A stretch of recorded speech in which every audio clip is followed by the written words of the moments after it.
If you're listening to this and you like stories where quiet men finally stop being treated like furniture, make sure you subscribe because this one still bites when I think about it. My name's Daniel, I'm 46, and until that night, I thought marriage was something you keep fixing no matter how tired you get. Turns out, sometimes you're just fixing a sinking boat with your bare hands, while the person drilling holes in the hull tells you to calm down. It started on an ordinary Wednesday evening, one of those slow midweek nights when the house is too quiet and you finally hear your own thoughts. I'd made dinner, nothing fancy, just grilled chicken and vegetables, because she'd texted earlier that she'd be home late but hungry. I set everything out for her like I always did. 8 years of marriage makes those routines feel like muscle memory. She walked in without a smile, without the usual hey, without anything. She closed the door softly, like she didn't even want it to make noise in my presence. She dropped her purse on the chair, not the hook by the door where she always hung it. Small details, but they hit me like cold water. Something was off. I asked if she wanted a plate. She looked at the food like it annoyed her. Then she sighed that long, theatrical sigh that people use when they want to hurt you without raising their voice. Finally she said it, calmly, almost politely, like she was reading a weather report. "I'm going on a date tonight," she said, "with a coworker." I swear, for a few seconds I thought she was joking. I said, "What?" Not because I didn't hear her, but because my brain couldn't arrange the words into a reality I recognized. She shrugged, didn't even sit down, just leaned against the counter like she was waiting for an Uber. "You don't excite me anymore, Daniel," she said. "I need a real man, someone who actually makes me feel alive. It's harmless, relax, just a date. Nothing dramatic, nothing dramatic." My wife, the woman I had held through panic attacks, supported through 2 job layoffs, backed when she wanted to start a business that never took off, was telling me she needed a real man, like I was a placeholder, a temporary bench. But instead of shouting or begging or trying to convince her that we can work it out, something inside me just switched off. Not numbness, clarity, cold, simple clarity. I walked to my desk, opened the top drawer, and returned with a document in a neat, blue folder. She frowned like she expected me to hand her flowers instead of paperwork. "What is that?" she asked. "Perfect timing," I said. "Sign this." It was a preliminary division of marital assets, something I had drafted months earlier when things between us first started feeling wrong. I never intended to use it. I just needed to see on paper what I'd lose if she ever walked away.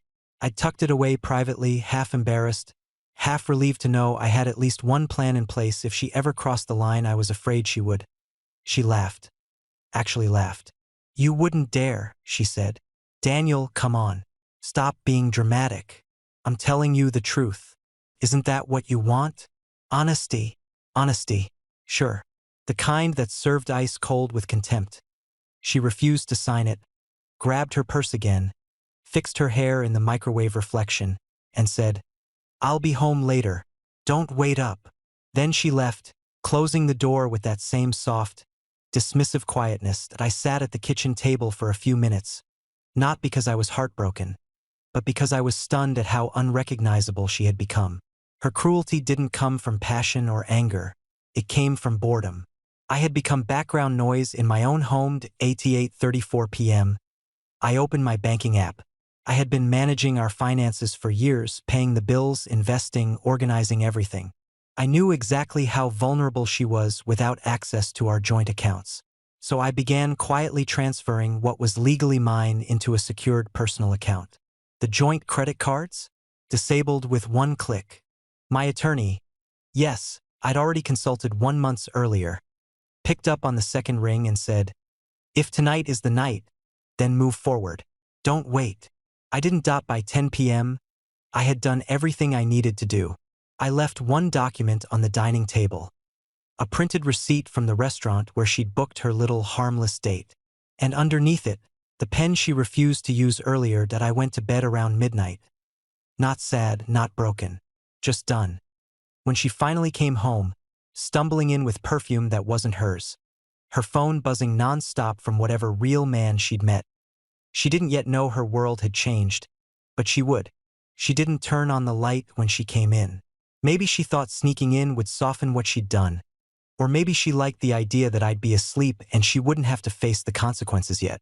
But I was awake, sitting upright in bed with the door slightly open, listening to every unsteady step she took down the hallway. Her heels clacked softly on the hardwood, then stopped when she saw the dining table. I didn't need to see her face to imagine the exact expression she was making. The confused squint, the tiny frown, the mouth hanging open just a little. She picked up the receipt. I heard the paper crinkle. She must have realized in that instant that I knew where she had been, with whom, and at what time. A single restaurant receipt can say more than a confession. I stayed completely silent. That silence is what scared her most. Not yelling, not questioning, not crying. Just a man who had finally turned the volume all the way down on everything he felt for her. When I walked out of the bedroom, she jerked her head up like she'd seen a ghost. Her makeup was smudged, her lipstick faded, and her perfume smelled too expensive to be hers. She tried to smile, to act casual, to pretend everything was fine. "You're still up," she said. "Didn't expect that." I nodded slowly. "I noticed," I said. "You took your time." She blinked at the receipt still in her hand. Then, with that typical arrogance she had developed lately, she said, "It was just dinner, Daniel. You're being dramatic." She said it like I was a child she was scolding, as if her behavior was normal and I was the unreasonable one for reacting to it. She tried to walk past me, but I stepped aside only slightly, enough that she understood I wasn't moving for her comfort. She brushed past in a huff and headed to the bedroom. A minute later, I heard her open her closet drawers, then slam them shut, then open them again harder. Then the sound of hangers hitting the floor. Then her phone lighting up over and over as messages came in. And finally, "What the hell?" she yelled. "Why can't I access anything?" She stormed out, phone in one hand, the meaningless receipt still in the other. "My card declined," she snapped. "I tried to book a rideshare from the restaurant and it got declined. And now I can't log into our bank? Did you change something?" I didn't rush to answer. I walked past her and sat at the edge of the bed like a man who had all the time in the world. "I moved my money," I said calmly, "and froze the joint accounts until further notice." Her voice cracked into a sharp, high-pitched shriek. "You can't do that. We share those accounts. That's illegal." "No," I said. "I checked with my attorney. Every cent I moved was mine. The rest is locked until we decide what happens next. Or until you sign what I gave you." She threw the folder at me. It landed short, flopping pathetically on the carpet. "I'm not signing anything," she hissed. "You're doing this because you're jealous. Because you can't handle the idea that someone else finds me attractive. That's your insecurity, not my fault." There it was, her favorite word. Insecurity. She'd been calling me insecure for months every time I asked reasonable questions. If she hid her phone, I was insecure. If she disappeared for hours, I was controlling. If she flirted with men openly, I was reading too much into it. It was her shield, her excuse, her weapon. But tonight, none of it worked. "I'm not insecure," I said. "I'm done." That got her. The word done. She froze like someone pressed pause. "What do you mean, done? With what?" "With the version of you who thinks she can walk out on her marriage for excitement and walk back in expecting everything to be exactly the same. I'm done being the safe option who waits for you while you go look for a real man. You wanted honesty? Here it is." She folded her arms. Her jaw clenched so tight I could hear her teeth grinding. "This is pathetic," she said. "You're trying to scare me. You're trying to punish me. I can leave whenever I want." "Yes," I said. "And you did." She shook her head aggressively and marched toward the bathroom like she couldn't stand being near me. She slammed the door loud enough to rattle the bedroom mirror. Then the water turned on, a shower at 1 in the morning. I could hear her pacing inside, muttering to herself, maybe trying to call her coworker, her real man. But realizing her phone plan was paid through our joint account. She had no access, no control, no backup plan. For the first time in a long time, I wasn't panicking about her mood. I wasn't trying to fix anything. I wasn't trying to keep the peace. I just let the silence sit there between us like a solid wall. When she finally walked out of the bathroom, wrapped in a towel, she looked smaller somehow. Tired. Nervous. She sat at the edge of the bed and stared at the floor. "Daniel, can we just talk?" she asked softly. As if whispering would erase everything she'd done, I stayed standing. "Talk about what?" She swallowed hard. "About tonight. About us. About why you're being like this. Why I'm being like this." I repeated. "I offered you transparency, boundaries, a conversation. You offered me a date with another man. You told me I didn't excite you. You told me I wasn't a real man. I'm simply reacting to the rules you set." Her eyes flickered with something I hadn't seen in months. Fear. Real fear. Not of me, but of the consequences she never thought would come. "Daniel, don't do anything stupid," she said. "We can fix this." I shook my head once. Slow. Final. "You already did something stupid, and now we're just dealing with the fallout." She didn't answer. She didn't know how. She just sat there, gripping her towel, staring at the folder on the floor. She finally realized the night she wanted excitement was the night she lost control. She didn't sleep that night. I could hear her tossing, turning, getting up, sitting down, clicking her dead phone over and over like maybe the screen would magically unlock access to the life she'd been living behind my back. At one point around dawn, she opened the curtains and stared outside like she expected the sunrise to give her clarity. The truth was simpler. She had finally run out of places to hide. When the morning light hit the room, she looked older, worn out, as if she had aged 10 years in a few hours. She finally spoke, her voice scratchy from the night. "Daniel," she said, "we can't just pretend none of this happened. We need to talk like adults." I sat on the chair by the window, sipping coffee. "Sure," I said. "Start talking." I made a mistake," she said cautiously, like every word was a landmine she didn't want to step on. "I shouldn't have said those things to you, and last night was stupid. Okay? I wasn't thinking clearly." "You were thinking clearly," I replied. "You just didn't think consequences existed." Her jaw tightened. She hated when I didn't soften the truth for her. "Can we just stop for 1 second?" she snapped. "You're being cold and cruel. I'm admitting I was wrong. Doesn't that mean anything to you?" "It means you're scared," I said. "Not remorseful." She opened her mouth, closed it, opened it again. Then finally she broke. "Look, I was upset. I felt neglected. You've been distant, always working, always tired, never interested in doing anything spontaneous. I wanted to feel wanted. I wanted attention. I didn't think." "That's the point," I cut in. "You didn't think. You decided your feelings excused whatever you wanted to do. And now you're shocked the world didn't bend for you." Her eyes filled with tears, not the soft, broken kind, but the frustrated kind, the kind you see when a person realizes manipulation isn't working. She wiped her face angrily. "I said I want to fix this. Why are you trying to ruin everything?" "I'm not trying," I said. "Everything is already ruined." She let out a shaky breath, then reached for her phone again, like she still didn't believe it was real. When it failed to load the banking app for the 10th time, she threw it onto the bed. "I can't live like this, Daniel. You can't control all the money. I need access." "You needed respect for the marriage," I replied.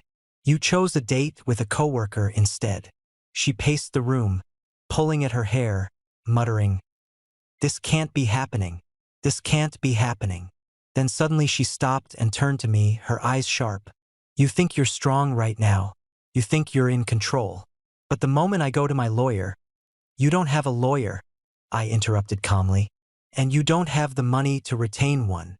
Her lips parted in shock. That's when she finally understood she had no leverage. For years I trusted her, gave her access to everything, let her make purchases freely, let her dream big while I worked overtime to make those dreams possible.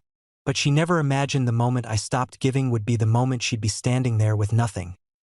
She sat down again, this time slowly, carefully, like her legs couldn't hold her weight. "Daniel, I don't want a divorce," she whispered.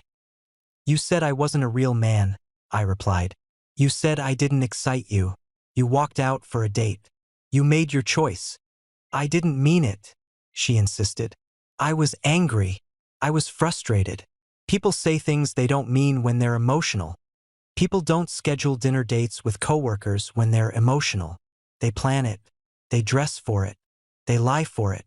They leave their husband waiting at home so they can feel alive with someone else. She squeezed her eyes shut, her face crumpling. I messed up, she whispered. I know I did, but you can't just erase 8 years. I'm not erasing anything, I said. I'm acknowledging what I ignored for too long. She swallowed hard. Are you really divorcing me? That depends on you, I said. Sign the division of assets. Admit the marriage is over, and we move on clean. She stared at me with a mixture of fear and disbelief. You'd really throw everything away over one mistake? One mistake. I lifted my eyebrows. Last night wasn't one mistake. It was the moment you finally said out loud what you'd been thinking for months. And you know it. She didn't argue. That alone was an admission. She wiped her nose with the back of her hand and whispered, Daniel, I don't want to lose this life. I don't want to lose you. You lost me the moment you traded your dignity for attention. The silence that followed was heavy, suffocating. She folded her arms around herself like she was freezing. For the first time, she looked like someone who realized she had backed herself into a corner with no exit. Then her voice changed, lower, slower, calculating. What if, she said, I agree to counseling? We can tell the therapist it was just a misunderstanding. You can restore the accounts. We can fix things quietly. A negotiation, not love, not regret. A strategy? No, I said simply. She flinched as if I slapped her. Then she tried a different tactic, anger. You can't play God, Daniel. You can't decide everything alone. You want to punish me because you're a coward, because someone else actually wanted me, because you're afraid I'll leave you first.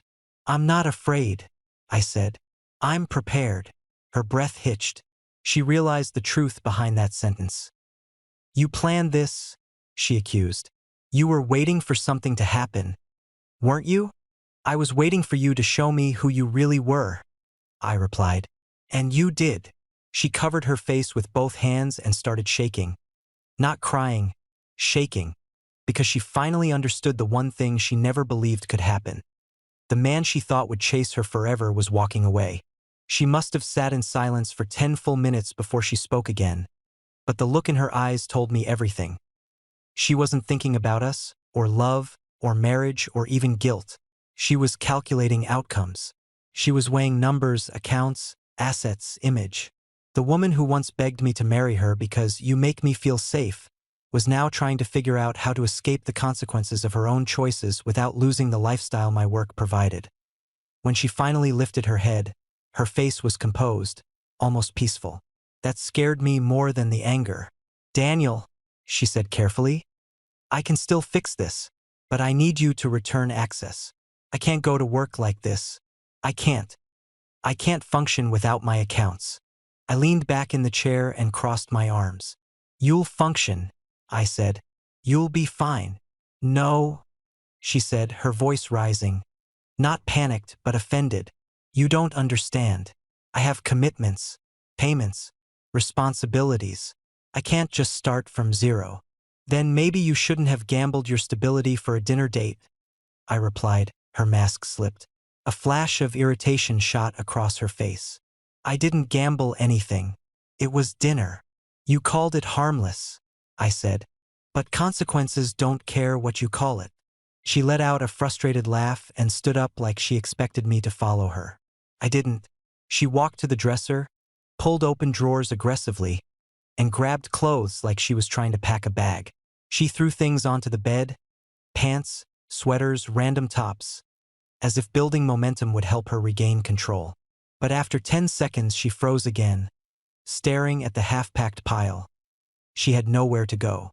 Not with no money. Not with her coworker ghosting her now that he realized the married woman seeking excitement came with real-life problems. not with her pretending she was still the prize in this situation. She turned slowly toward me. "If you want me to sign," she said, "I need something in return." I tilted my head. "Really? You still think you're bargaining?" "I'm not going to throw my life away," she said. "I'm not walking out of this marriage with nothing." "You're walking out with what the law gives you," I said. "Nothing less, nothing more." She stepped closer, lowering her voice, switching to that soft tone she used to use when she wanted something. "Daniel, you're hurt. I understand. But don't destroy both our lives just to teach me a lesson." "I'm not teaching you anything," I said. "I'm just done carrying the weight of a person who stopped even pretending to respect me." She inhaled sharply, and for the first time that morning, she looked truly cornered. "Please," she said. "I'm asking you as your wife." "You stopped being my wife last night," I said. "You just didn't notice." That broke whatever composure she'd been clinging to. She sat down on the edge of the bed, elbows on her knees, hands covering her face. Her shoulders shook, not dramatically, not for pity, just the tremble of someone who suddenly realizes she's not the one with power anymore. After a moment she whispered, "I don't want to lose everything." "You're not losing everything," I said. "You're losing the things you built on the assumption I'd never stand up for myself." She didn't deny it.